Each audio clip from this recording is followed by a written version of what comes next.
जैसा करोगे 100% वैसा ही भरोगे। कर्मफल। आपके घर कोई बेटा बनकर आता है तो कोई बेटी बनकर आती है, तो कोई दामाद बनकर आता है और कोई बहू बनकर आती है। आखिर यह कौन आते हैं? जिसका तुम्हारे साथ कर्मों का लेना देना होता है वही लोग आते हैं। लेना देना नहीं होगा तो नहीं आएंगे। एक फौजी था, उसके माँ नहीं, बाप नहीं, शादी नहीं, बच्चे नहीं, भाई नहीं, बहन नहीं, अकेला ही कमा कमा के फौज में जमा करता जा रहा था। क्योंकि वह अकेला था, परिवार में तो कोई था नहीं, इसलिए फौजी के खर्चा भी नहीं होता था। इसलिए फौजी को जो भी पगार मिलती वह फौज में जमा करवा देता था। तो थोड़े दिनों में एक सेठ जी जो फौज में माल सप्लाई करते थे, उनसे फौजी का परिचय हो गया और दोनों में अच्छी दोस्ती हो गई। सेठ जी ने फौजी से कहा, जो तुम्हारे पास पैसा है वो उतने के उतने ही फौज में पड़े हुए हैं। तुम वो पैसा मुझे दे दो, मैं कारोबार में लगा दूंगा, तो पैसे से पैसा बढ़ जाएगा और मेरा कारोबार भी बढ़ जाएगा। इसलिए तुम वो पैसा मुझे दे दो। फौजी ने सेठ जी को पैसा दे दिया। सेठ जी ने वो पैसा कारोबार में लगा दिया। अब उनका कारोबार चमक गया, खूब कमाई होने लगी और कारोबार बढ़ गया। थोड़े ही दिनों में फौज में लड़ाई शुरू हो गई। लड़ाई में फौजी घोड़ी पर चढ़कर लड़ने गया। घोड़ी इतनी खराब थी कि फौजी जितनी जोर जोर से लगाम खींचे उतनी ही तेज रफ्तार से भागे। खींचते खींचते उसके गलफर तक फट गए, लेकिन वो दौड़कर दुश्मनों के गोल में जाकर खड़ी हो गई।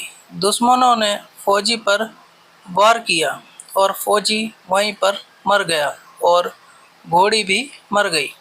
अब सेठ जी को मालूम हुआ कि फौजी तो मर गया, तो सेठ जी बहुत खुश हुए, क्योंकि फौजी का कोई वारिस तो है नहीं। अब ये पैसा देना किसको?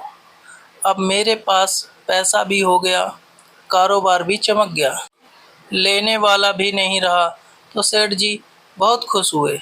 अब समय गुजरा और कुछ ही दिनों के बाद सेठ जी के घर लड़का पैदा हो गया।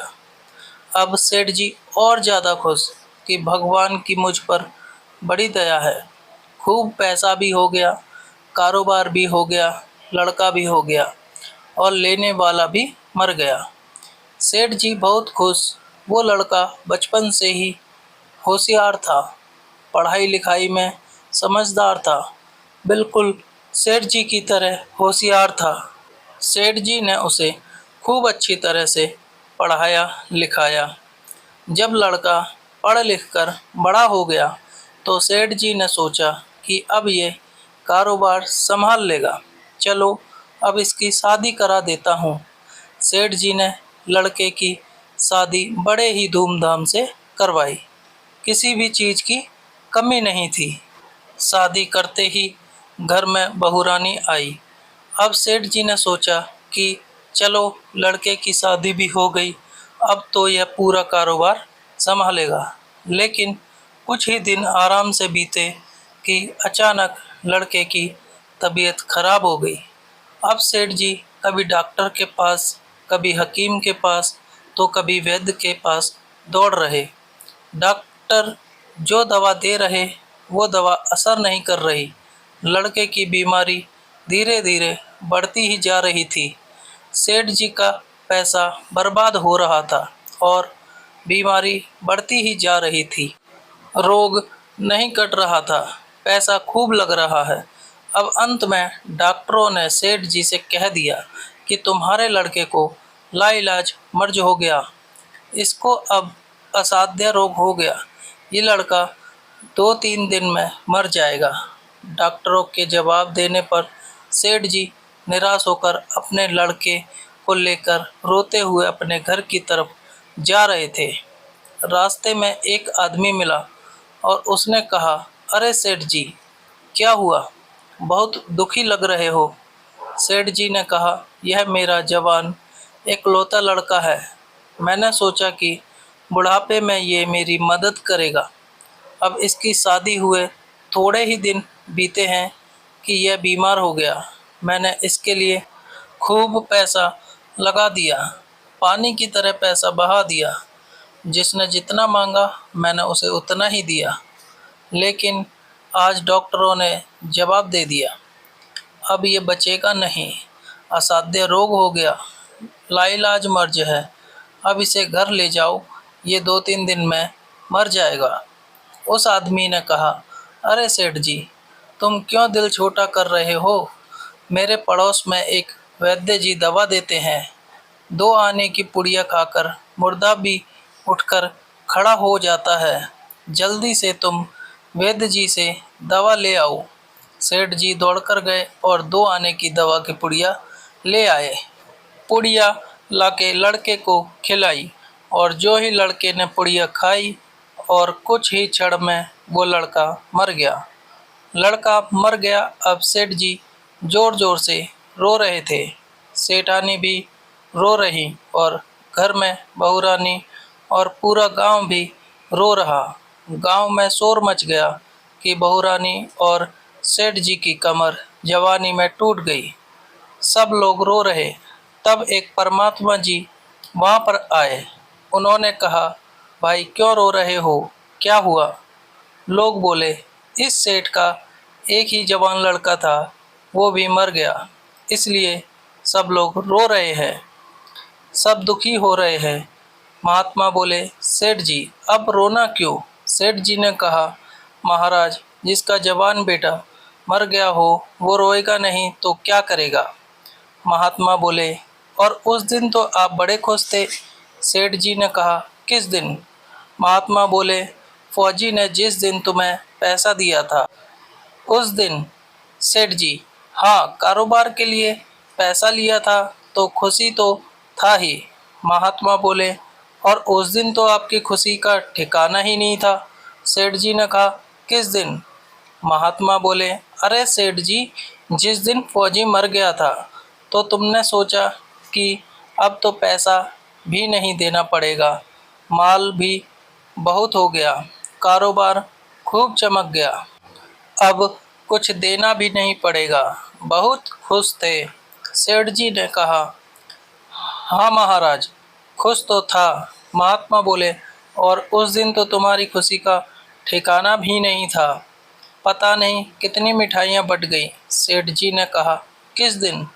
महात्मा बोले, अरे जिस दिन तुम्हारे घर लड़का पैदा हुआ था। सेठ जी ने कहा, महाराज लड़का पैदा होता है तो सब खुश होते हैं, इसलिए मैं भी खुश हो गया। महात्मा बोले, उस दिन तो खुशी से तुम्हारे पैर जमीन पर भी नहीं पड़ रहे थे। सेठ जी ने कहा, किस दिन? महात्मा बोले, अरे जिस दिन तुम बेटा ब्याहने जा रहे थे। सेठ जी ने कहा, महाराज बेटा ब्याहने जाता है तो हर आदमी खुश होता है, तो मैं भी खुश हो गया था। महात्मा बोले, तो जब तुम इतनी बार खुश हो गए तो जरा सी बात के लिए क्यों रो रहे हो? सेठ जी ने कहा, महाराज ये जरा सी बात लग रही है आपको? मेरा जो जवान बेटा मर गया और आप कह रहे हैं कि ये जरा सी बात है। महात्मा बोले, अरे सेठ जी, वही फौजी पैसा लेने के लिए तुम्हारा बेटा बनकर आया था। पढ़ाई लिखाई में, खाने पीने में, पहनने में और शौक में, श्रृंगार में जितना लगाना था लगाया। शादी ब्याह में सब लग गया और ब्याज दर ब्याज लगाकर डॉक्टरों को दिलवा दिया। अब जब 2 आने पैसे बच गए थे तो वो भी वैद्य जी को दिलवा दिए और पुड़िया खाकर चल दिया। अब कर्मों का लेन देन पूरा हुआ। सेठ जी ने कहा, हमारे साथ तो कर्मों का लेन देन था, चलो हमारे साथ तो जो हुआ सो हुआ, लेकिन जो जवान बहू रानी घर में रो रही है, जवानी में उसको धोखा देकर विधवा बनाकर चला गया, उसका क्या जुर्म था कि उसके साथ ऐसा गुनाह किया? महात्मा बोले, यह वही घोड़ी है जिसने जवानी में फौजी को धोखा दिया था, इसलिए इसने भी जवानी में उसको धोखा दे दिया। यही कर्म फल है। सभी अपने अपने कर्मों को लेन देन पूरा करने के लिए आते हैं और पूरा होते ही वापस चले जाते हैं। वीडियो अगर पसंद आया हो तो वीडियो को लाइक और चैनल को सब्सक्राइब करें और अपने दोस्तों के साथ शेयर करें। धन्यवाद।